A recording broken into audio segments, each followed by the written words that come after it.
নমস্কার, ইভিএম নিউজে আপনাদের সকলকে স্বাগত। আমি রত্না রয়েছে আপনাদের সঙ্গে। নির্বাচন কমিশন এবার যে কড়া পদক্ষেপ নিচ্ছে ভোটার তালিকা সংশোধনীর, সেই ভোটার তালিকা সংশোধন করলে মমতা বন্দ্যোপাধ্যায় পড়বেন সব থেকে আগে বিপদে। কারণ মমতা বন্দ্যোপাধ্যায় তার রাজ্যে যে ভোটার তালিকা রয়েছে সেই তালিকার মধ্যে এতটাই গরমিল রয়েছে, এতটাই অভারতীয়দেরকে নথিভুক্ত করা হয়েছে নাম, তার জন্যই কিন্তু সব থেকে বড় বিপদে পড়তে চলেছেন মমতা বন্দ্যোপাধ্যায়। আর যার জন্য তিনি প্রথম চিৎকার চেঁচামেচি শুরু করেছেন যখন নির্বাচন কমিশন বিহারের নির্বাচনের আগে বিহারের যে ভোটার তালিকা সেই তালিকা সংশোধনের কথা বলে, এবং যখন নির্বাচন কমিশন শুধু বিহার নয় বিভিন্ন রাজ্যে ভোটার তালিকা সংশোধনীর একটা সার্কুলার পাঠায়, ঠিক সেই সময় মমতা বন্দ্যোপাধ্যায় একেবারে তেলে বেগুনে জ্বলে ওঠে। তিনি হাল্লা বল্লা শুরু করে দেন। তিনি বলেন যে এটা এনআরসি করছে বিজেপি সরকার, কিন্তু আসলে কি? এবং সব থেকে মজার বিষয়, মমতা বন্দ্যোপাধ্যায়ের নামে এটা প্রচার করা হচ্ছে যে তার চাপে পড়ে, তার এই বিরোধিতার চাপে পড়ে নাকি নির্বাচন কমিশন পিছিয়ে এসেছে। নির্বাচন কমিশন ভোটার তালিকা যে সংশোধনীর জন্য যে সমস্ত কাগজপত্র, যে সমস্ত ডকুমেন্টগুলো চাইছিল সেই ডকুমেন্টগুলো নাকি আর চাইছে না।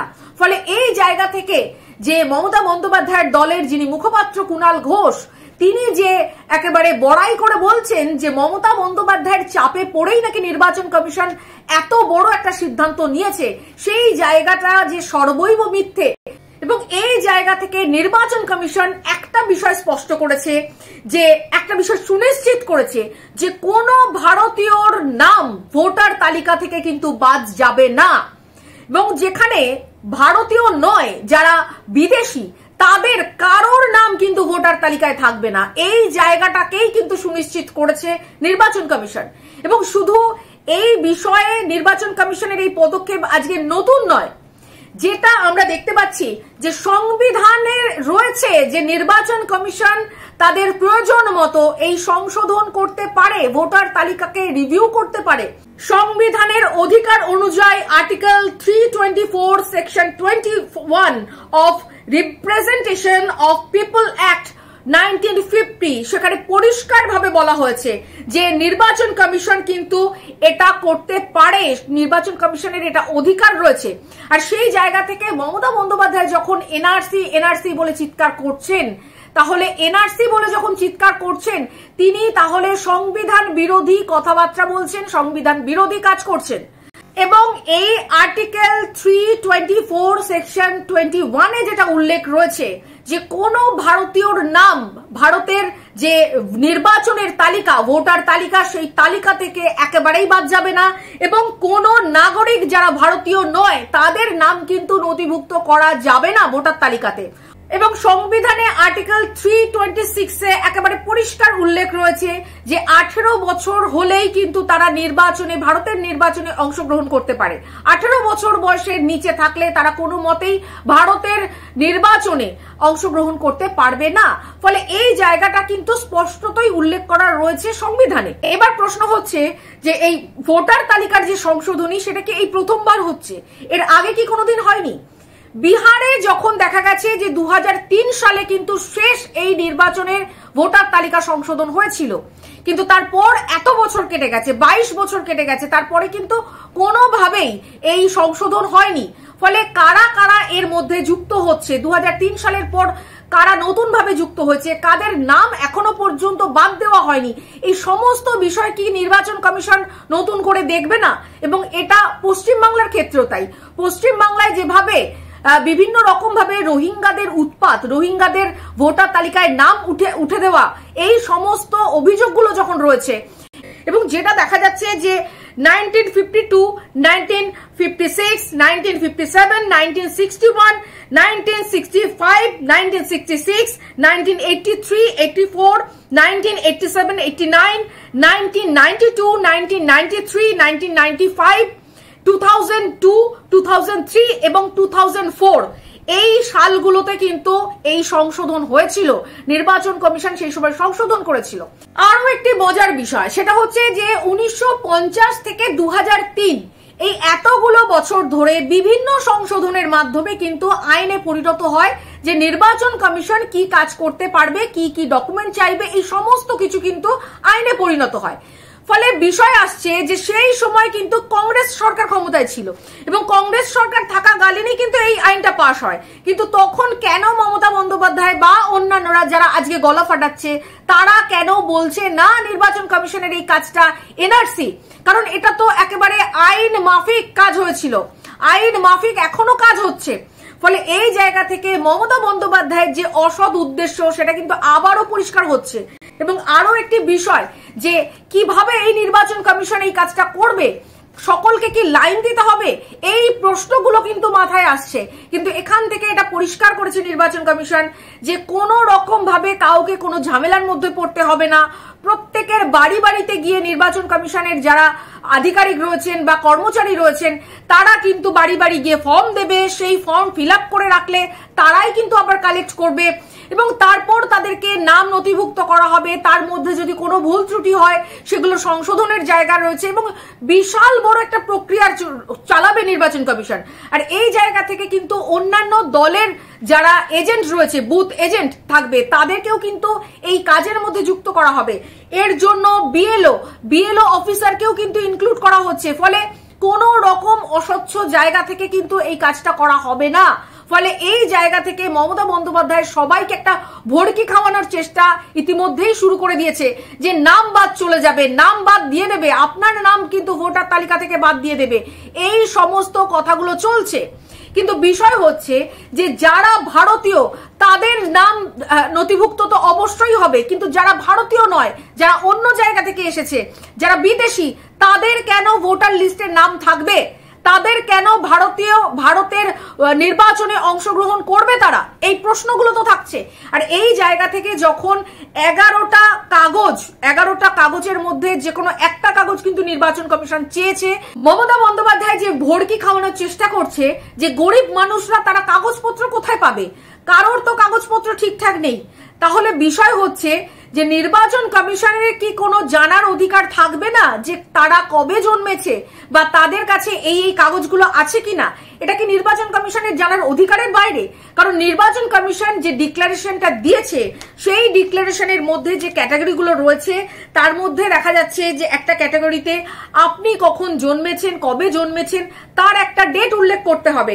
সেখানে দেখা যাচ্ছে যে 1947 সালের 1 জুলাইয়ের আগে আপনি জন্মেছেন কিনা সেখানে আপনাকে টিক দিতে হবে, অথবা 1947 সালের 1 জুলাই থেকে 2004 সালের মধ্যে আপনি জন্মেছেন কিনা, অথবা 2004 সালের পরে আপনি জন্মেছেন কিনা। এই ইনফরমেশন গুলো কি একজন ভারতীয় নাগরিক হিসেবে আমাদের দেওয়া কর্তব্য নয়? আমরা কি এটা দিতে পারি না? এই জায়গা থেকেই মমতা বন্দ্যোপাধ্যায় সবাইকে গোলানোর চেষ্টা করছে। সংবিধানে নির্বাচন কমিশনের যে এই যে সংশোধনীর যে আইন, সেই আইনে স্পষ্টতই কিন্তু বলা রয়েছে যে 1950 সালের 26শে জানুয়ারি থেকে 1987 সালের 1 জুলাইয়ের মধ্যে যদি কেউ জন্মায়, অথবা 1987 সাল থেকে 2003 সালের মধ্যে কেউ জন্মগ্রহণ করেন, তাহলে কিন্তু তারা সকলেই ভারতীয় নাগরিক এই হিসেবে কিন্তু তাদেরকে ধরা হচ্ছে। এবং তাদের জন্মসূত্রে যদি বাবা মা দুজনেই ভারতীয় হন তাহলে কিন্তু তারা অবশ্যই ভারতীয় নাগরিক। কিন্তু যাদের মধ্যে যে কোনো একজন বাবা অথবা মা, তাদের মধ্যে কেউ যদি ভারতীয় না হন, অন্য দেশের নাগরিক হন, তাহলে কিন্তু তাদেরকে বেশ কিছু ডকুমেন্ট জমা দিতে হবে। ফলে এই জায়গা থেকে এটা পরিষ্কার হচ্ছে যে 2003 সালের মধ্যে যাদের ভোটার লিস্টে নাম রয়েছে তাদের কিন্তু নাম অ্যাজ ইট ইজ থাকছে, সেখানে নির্বাচন কমিশন কোন রকম পরিবর্তন করছে না। কিন্তু 2003 সালের পর থেকে 2025-26 সাল পর্যন্ত যাদের নাম উঠেছে তাদেরকে কিন্তু বেশ কিছু ডকুমেন্ট দিতে হবে। এই জায়গা থেকেই মমতা বন্দ্যোপাধ্যায়ের ঘোর বিরোধিতা। কারণ মমতা বন্দ্যোপাধ্যায় তিনি জানেন যে তার রাজত্বকালে তিনি কিভাবে বাংলাদেশি রোহিঙ্গাদের ভারতের নাগরিক বানিয়েছেন, ভারতে ভোটার লিস্টে নাম তুলে দিয়েছেন। এই জায়গা থেকে কোন কোন কাগজগুলোকে চাওয়া হচ্ছে সেটা আপনারা জানলে অবাক হবেন যে মমতা বন্দ্যোপাধ্যায় কোন ইন্টেনশনে এই জায়গা থেকে বিরোধিতা শুরু করেছে। যে কাগজগুলো দেখানোর কথা বলা হচ্ছে সেখানে 11টা কাগজের নাম বলা হয়েছে। তার মধ্যে একটা কাগজ হচ্ছে আপনি যদি কোনো পেনশন পান, যদি সেন্ট্রাল গভর্নমেন্টের পেনশন বা স্টেট গভর্নমেন্টের পেনশন বা পিএসওর পেনশন পান, তাহলে সেই পেনশনের কাগজ আপনাকে দেখাতে হবে, অথবা যদি কোথাও চাকরি করেন সেই চাকরির যে কোনো একটা কাগজ আপনাকে দেখাতে হবে। এছাড়া যেটা দেখাতে বলছে যে কোনো আইডেন্টিটি কার্ড যেটা ইস্যু করা হয়েছে ইন্ডিয়ান গভর্নমেন্টের দ্বারা, ভোকাল অথরিটিস দ্বারা, পোস্ট অফিস দ্বারা, এলআইসি দ্বারা, পিএসসি দ্বারা, এই সমস্ত কাগজগুলো যদি আপনার কাছে থাকে তাহলে আপনাকে দেখাতে হবে। 2003 সালের পর থেকে যদি আপনি এই কাজগুলো করে থাকেন তাহলে অবশ্যই আপনি দেখাতে পারবেন। যদি ভারতীয় নাগরিক হন তাহলে তো অ্যাটলিস্ট একটা এলআইসি তো আপনি করতে পারেন, একটা ব্যাংকে ফিক্সড ডিপোজিট তো করতে পারেন, একটা পোস্ট অফিসে তো আপনি টাকা জমা রাখতে পারেন, এবং পাশাপাশি সরকারি যোজনার যদি আপনি কোনো লাভ পেয়ে থাকেন তাহলে সেই সমস্ত কাগজের যে কোনো একটা আপনাকে দেখাতে হবে। এছাড়া যাদের বার্থ সার্টিফিকেট রয়েছে তারা বার্থ সার্টিফিকেট দেখাতে পারেন, পাসপোর্ট দেখাতে পারেন, অথবা ম্যাট্রিকুলেশন এডুকেশনের কোনো সার্টিফিকেট দেখাতে পারেন, সেটা বোর্ডের হতে পারে বা ইউনিভার্সিটির হতে পারে। পার্মানেন্ট রেসিডেন্সিয়াল সার্টিফিকেট আপনারা দেখাতে পারেন যেটা কমপ্লিটলি স্টেট অথরিটি দ্বারা ইস্যু করা হয়েছে। ফরেস্ট রাইট সার্টিফিকেট দেখাতে পারেন। ওবিসি, এসসি, এসটি এরা যারা রয়েছেন তারা তাদের এই জাতি ভিত্তিক যে কাগজপত্রগুলো রয়েছে, সার্টিফিকেটগুলো রয়েছে, তারা সেগুলো আপনারা দেখাতে পারেন। National register or citizenship certificate সেটা দেখাতে পারেন। এছাড়া family register prepared by state local authorities or land house allotment certificate by government, অর্থাৎ কারোর যদি কোনো জমি জমা থেকে থাকে, গরিব মানুষ হলে অনেকের চাষের জমি রয়েছে, অনেকের বাপ ঠাকুর দাদার জমি রয়েছে, এই ধরনের জমি জমা যদি কারোর থেকে থাকে তাহলে সেই সার্টিফিকেট বা সেই দলিল আপনারা দেখাতে পারেন। ফলে প্রত্যেকটা জায়গাতে দেখা যাচ্ছে যে যারা গরিব মানুষ তারা অবশ্যই যে কোনো না যে কোনো সরকারি সুবিধা পাচ্ছেন, এবং সেই সরকারি সুবিধার যে কোনো কাগজ আপনারা দেখাতে পারেন। ফলে আমাদের দেশে যদি এমন কেউ থাকে যাদের এই কাগজগুলোর মধ্যে কোনো কাগজ নেই, তাদের কোনো জমি জমা নেই, তাদের বাপ ঠাকুর দাদারও কোনো জমি জমা নেই, সামান্য চাষের জমি পর্যন্ত নেই, বা কোনো সরকারি সুবিধা পান না, কোনো যোজনার লাভ আপনারা পান না, ফলে তারা তো আমাদের দেশের নাগরিকই নয়। ফলে এই জায়গা থেকে তাদের নাম তো অবশ্যই ভোটার তালিকা থেকে বাদ দেওয়া উচিত। এবং আরো যে বিষয়গুলো রয়েছে যে প্রত্যেকটা বছর দেখা যায় যে ভোটার তালিকায় নাম ওঠে এবং সেই অনুযায়ী ভোটার তালিকায় নাম তুলে দিচ্ছে সকলে, কিন্তু ভোটার লিস্ট থেকে যাদের নাম বাদ দিতে হবে, যে মৃত ব্যক্তিদের নাম বাদ দিতে হবে, বা ধরুন কেউ অন্য জায়গায় চাকরি পেয়ে গেছে, অন্য স্টেটে রয়েছে বা অন্য জেলাতে রয়েছে, সেখানে আবার নতুন করে ভোটার তালিকায় নাম তুলে দিল, ফলে তার ক্ষেত্রে তো দেখা যাচ্ছে যে 2-3 জায়গায় তাদের নাম থাকছে এবং সেই সুবিধাও কিন্তু তারা ভোটের সময় নেয়। ফলে এই জায়গা থেকে তাদের নাম বাদ দেওয়া হয়েছে কিনা, বা 18 বছরের নিচে যারা রয়েছে তাদের নাম তুলে দেওয়া হচ্ছে কিনা, বা যারা অন্য দেশ থেকে এসছে, বাংলাদেশ থেকে এসছে, পাকিস্তান থেকে এসছে বা অন্যান্য দেশ থেকে এসছে, তাদের নাম রয়েছে কিনা, এই সমস্ত বিষয় তো নির্বাচন কমিশনের দেখার সাংবিধানিক অধিকার রয়েছে। ফলে এই জায়গা থেকে মমতা বন্দ্যোপাধ্যায় প্রথমত তিনি নিজে একেবারে ঘাবড়ে গেছেন, কারণ তার যে রাজ্য সেই রাজ্যে ভুয়ো ভোটারে ভর্তি, সেখানে কোটি কোটি ভুয়ো ভোটার রয়েছে, সেই ভুয়ো ভোটারের যদি নাম বাদ যায় তাহলে মমতা বন্দ্যোপাধ্যায়ের কিন্তু মাথার উপরে বাজ পড়বে, এই রকমটা অবস্থা তার হবে, যার জন্য তিনি এখন থেকেই চিৎকার চেঁচামেচি শুরু করেছেন।